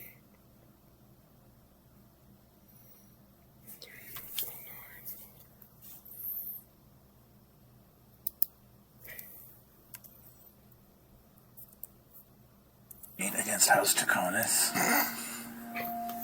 Oh. Thanks. Lieutenant, I'd like to lodge a complaint against House Taconis. Take out my note. I think they're killing a lot of people. Also, they owe me 250 gold pieces, and I don't know how They to should at least have paid him. I'm writing it all down. I heard Danny Carr laugh so loud. It's the best. Yeah, like You really get the crews to laugh to laugh at See what I can do. Golden. Well, we actually might be able to make good on some of that. Yeah, they can. They're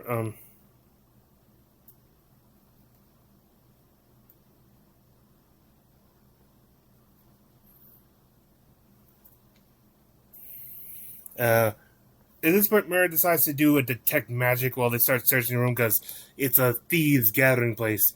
There might be stuff hidden, like how enter the cabinet casting comprehend language. Even though she has detect magic for other stuff, she ends up needing to burn a luck point to redo it because so there assuming it casts control frame to brighten up the torches. They end up finding 3 health potions. That's great in this situation. Bolaire looks for hidden crevices and finds a small chest with 60 gold, which Murray's quick to suggest they give to Blix, which was already the intention of Bolaire.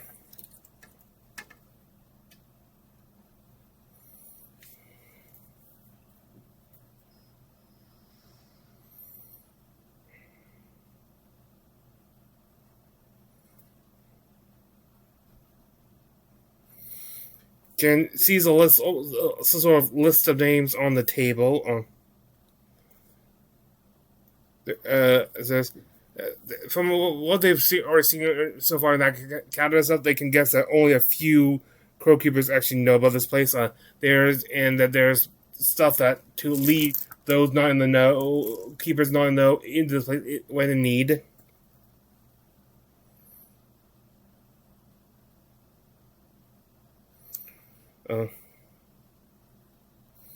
They were, after trying to think back and stuff, and all they know about, they conclude that he is a type of fae,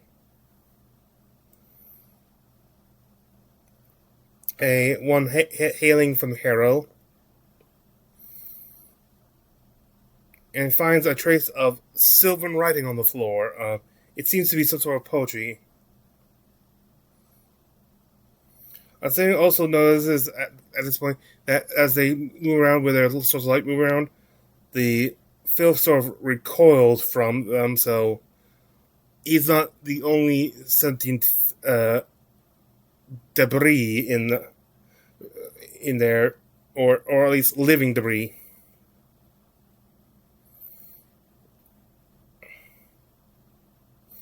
And I was reading this stuff, how uses common language to understand it.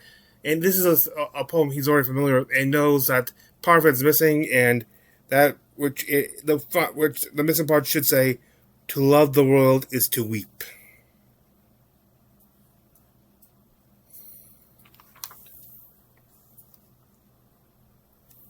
And there's detecting the remembrance of transfiguration magic.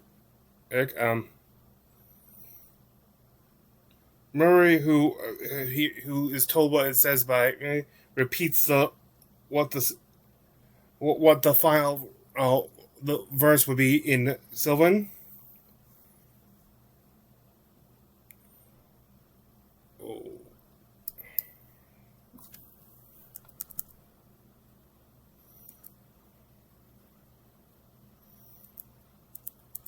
Sylvan, the panel in the floor opens, revealing several small silver-capped bottles, a bright silvery necklace jangling with charms. There are, you see that there are a collection of small velvet pouches. How clean it is in this chamber is the transmutation magic. It has been, it's created like a sealed pocket. There are hanging from small, like silvery cup hooks. There are 7 little velvet bags containing small, something clacking like stones or gems in there. How much of this stuff is glowing under her detect magic?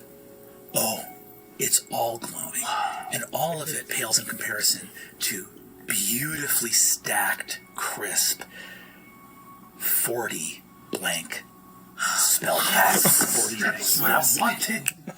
Oh, that is big for them. That is a resource I'm they glad I need. used my last hit point. Yeah. Oh my gosh. I rolled a natural 17 with my 8 Arcana, and I call it my Padman die because they're little wizard. It's frogs with little wizard hats. Aww. So thanks, Padman. Padman Panda. Yeah. Yeah, I was thinking I like just grab Murray and squeeze you, brilliant person. Oh, goodness gracious. Oh, my God. I'm gonna quietly, as this is happening, walk over to Hal. Thank you, Shapers.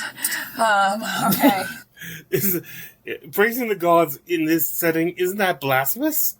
You know, I think that Hal has been a little on guard with Bolaire since learning this news all this time, but in this moment, after everything that's happened in the last half hour, he just sort of gives and leans into him and even rests his head on your shoulder, which I assume is 5'11". Like Always right there for my taller head to land. And I just stare at this pile of clay discs and think about all this shit. You give a little bit of your soul, but in return you get the boy.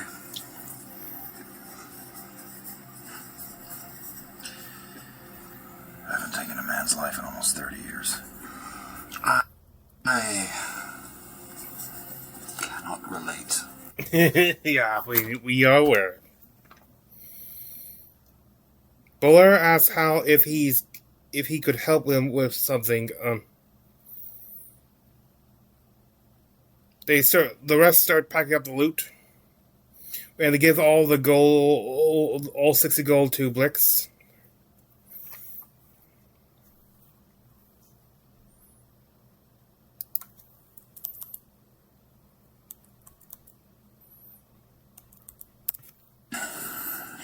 Blix's bungling blitz, and you see that the walls become filled with blasts from spells that were not cast. Multiple signature, like a rival Thieves Guild signature pops up, along with a glimmering emblem of House Taconis. There is a sort of broken pennant in the corner of the Falconers' Rebellion, alongside over here, like a flag of the Deradai. There's some gold pieces of the Deradai Consortium. It's just like Not a consideratory. anyone who would come here and get an investigation check would find One of these. it would probably find all of them and go, I don't know what it's the classic, like, in fairy folklore of the farmer who, like, finds the leprechaun and it shows him the one stalk of corn where the gold is buried, and he ties a red ribbon around it, and the next morning comes and every stalk of corn has a red ribbon around it. Yeah. Or you're like, Yeah. Murray at this point can't help but wonder if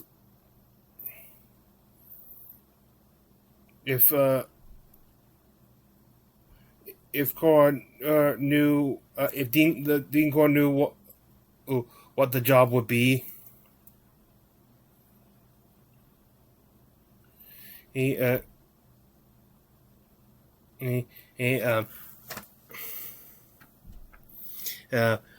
if she didn't, why he oh, come on.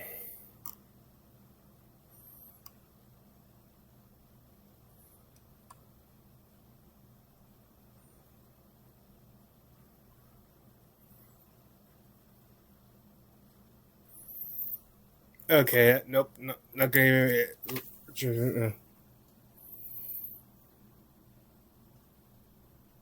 There, Azuni is worried that something is happening to.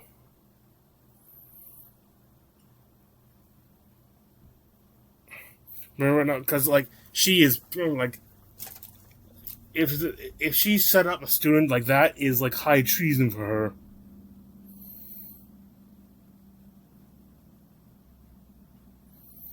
But now, so speaking of Mary wondering if someone knew, she now has to wonder, or did Thiazi knew what was happening? Like, what like some of the stuff he set in motion would lead to?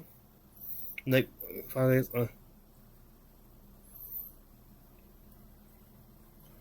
and she, I think some other people have already started thinking that she's convinced something will happen at the theater.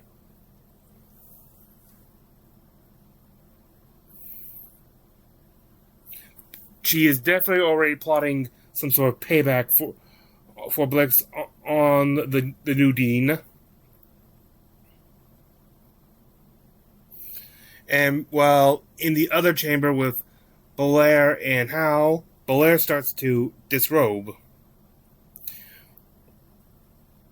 While Hal takes the manacles off the prisoner.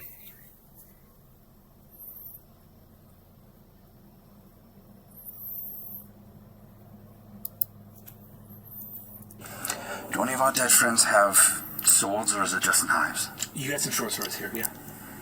I pick one up. Do you want to do the honors? Excuse me? I'm going to need to die. And then I'm going to need you to take my face and put it on a friend over there. But we're going to have to make this body look like it died in a battle. They won't recognize him. You know, in that moment, I think of how everything in this city and in my life is flipped upside down in 2 weeks. I wonder where my children are in this city and abroad, and Elodie. I wonder where Taisha is and if she's alright. I think of my brother, his body, waiting to be interred somewhere in the city.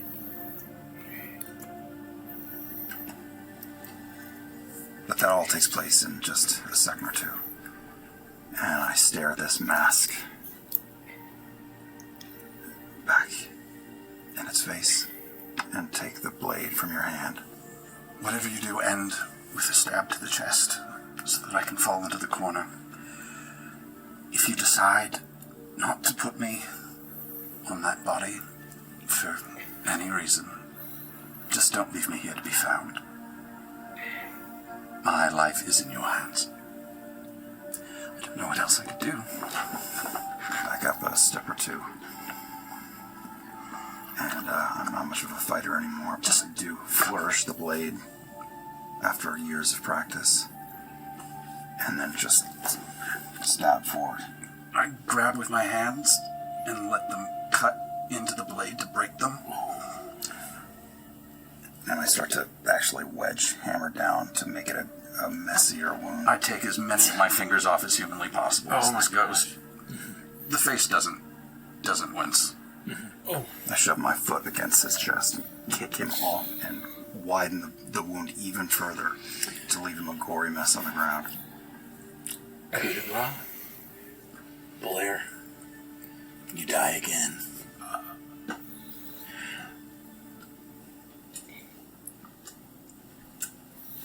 Blade drops from my hand, clatters on the stone. And I tentatively step closer and look into the holes of the mask. Is there anything?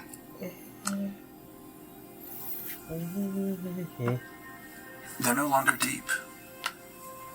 They're like a blind mask, if you've ever seen one, where the pockets that are normally those giant endless pits with the light deep inside them, are now a trick of the light. It's just been painted with a slight concave round and just tiny holes punctured in them so that whoever's underneath it can see out. It's just a theater mask. I'll test it, the edges of it, with the tips of my fingers. There might be there. Does it come away? Like it was just lying there. It's actually somewhat strange. There's not even ribbons on the back or any way to fix it. It comes off so easily. I really carefully spin it in my hands to see the other side. What is on the other surface of this thing? There's a slight opalescent sheen. Just as if glue, the glue that put it together, the paper mache just managed to capture a moment of this pearlescent oil slick, and then right beneath the eyes, there is gentle handwriting. There's this beautiful cursive handwriting that is too light and too delicate to truly be seen. Like, you would have to get... Is that true with comprehend languages still? Oh, it's readable. Mm-hmm. It's just very light and small, and you would have to get a lot closer to the mask to read it. Do you look more closely at the writing? I will bring it to about here. I will say, at this moment, Murray and Azune enter the room. As you see Hal bringing the mask closer to his face to read it. And we just see a dead Bolaire. Bolaire's body. Well, what you see is one of the crow keepers that you don't remember fighting is dead on the ground. Azuna, give me a history check with advantage. Okay. Natural 20. There was something on your desk the other day. Aubris Drime, who was an informant for an arcane martial case, had gone missing and missed an appointment with one of the inspectors. Aubris Drime is dead, but he had an informant. But Aubris, yeah, he was like a fence. He's like a cult fence, but you had no idea that he was affiliated with the Crow Keepers. You don't even remember fighting him in this room. No. What is going on? Can I read it? Hal, go ahead and give me a wisdom saving throw if you'd be so kind. Oh, no. Just one Lord. Come on. Please, for the love of God, be something good. 19. You read the words, your thoughts unravel. And,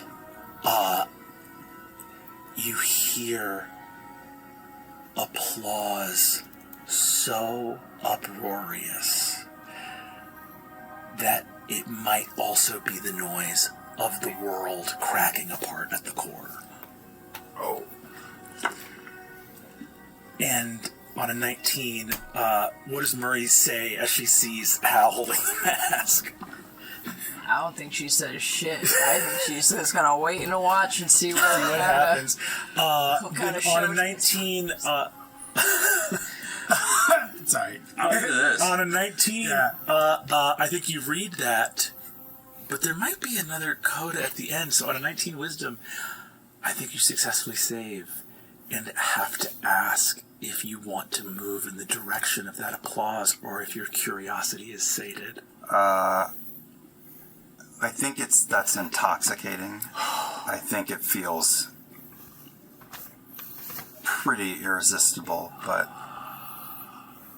having just spent a moment of time thinking of Taisha and Alagar and Shadia and Hero and Elodie and everyone at the Hallowed Round, I think that he squeezes his eyes shut and presses the mask away from his body.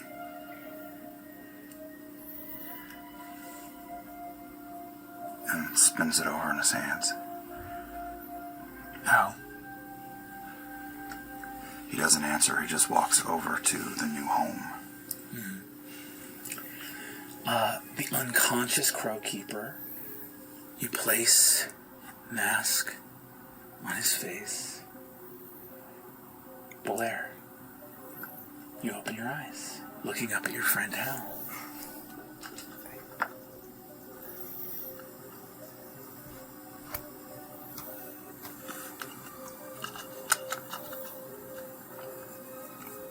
Ugh. I start to get dressed. He also takes a healing potion. Well, aided by Hal casting Healing Word on him.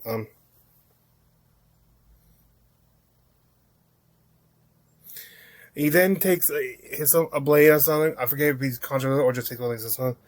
It starts mutilating the old boy, so speak with dead can't be used.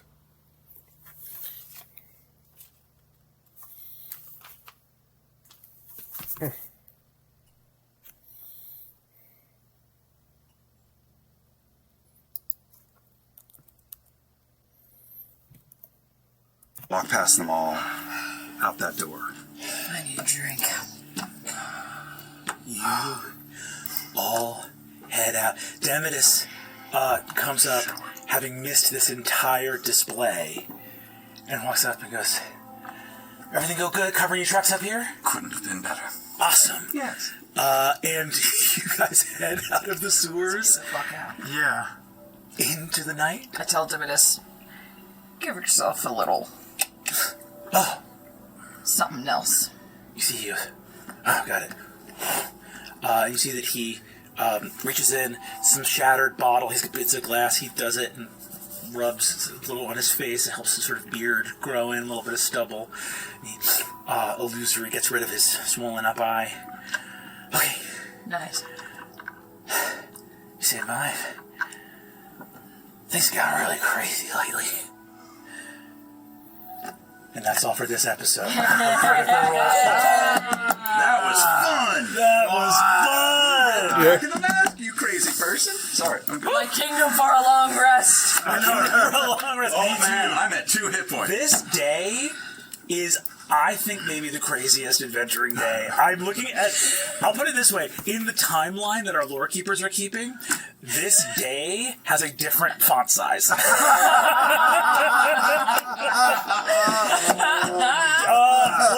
Let's see if our schemers can take a fucking day off next week on another episode of Critical Role. And as always, is it Thursday yet?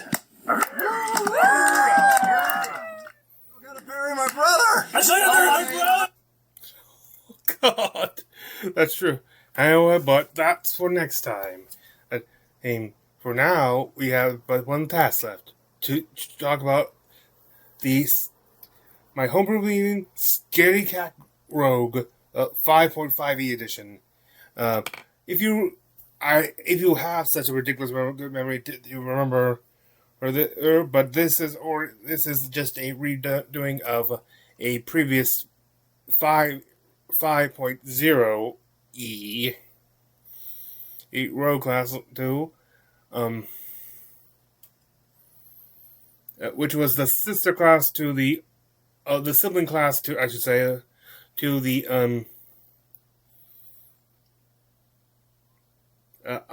to the underdog rogue, my first ever homebrew, a homebrew subclass.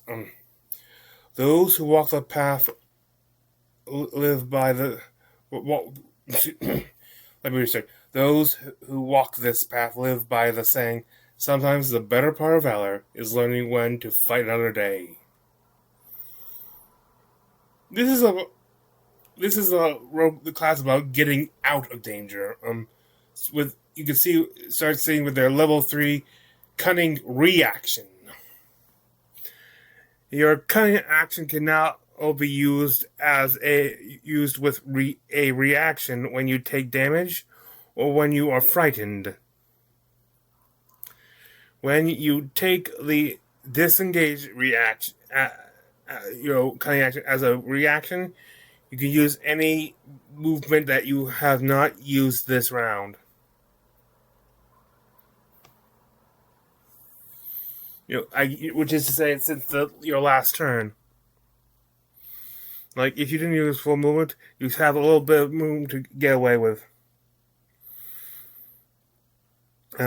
Level 9. Then at level 9, you get Hexing Retaliation. You know all spells are cast as with a reaction. This is a reaction-heavy subclass. In class with a all the reaction spells whose level is less than or equal to your proficiency bonus. They changed the coloration on these things, and cast a number spell whose levels, basically the total levels of the spells, it can go up to your proficiency bonus plus half your rogue level. We'll say rounding up.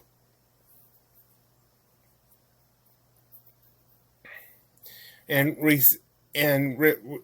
that you get a clear sleep for the total when you take a short rest. Dexterity is your casting modifier for this. Then you have avoiding peril at level 13. In addition to learning reaction spells, you also know all deception tags. The spells with the deception tag, I should say. Same rules as with Hexing Retaliation, like with the reaction spells. They are it's still a they and your reaction spells. Their total levels can, and it's the same total like in spells in general when you cast from this method. Your proficiency plus half your rogue level, rounded up as I said, and can only know up to your proficiency bonus. I'm not sure how much high some of these proficiency goes at that level. How high the deception spells go at that level, but if they're any higher than your proficiency bonus, you cannot learn it at the time.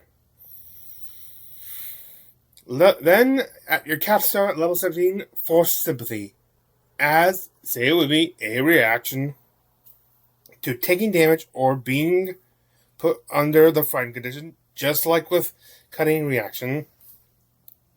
You may unleash a scream of pain. If the creature that inflicted damage and or fear hears the scream, they must make an intelligence save. If they fail, they take why intelligence? I'm not supposed to do that, but it's intelligence. If they fail, they take psychic damage equal to the damage you took and or now under the frightened condition. On successful save, they take half as much damage and or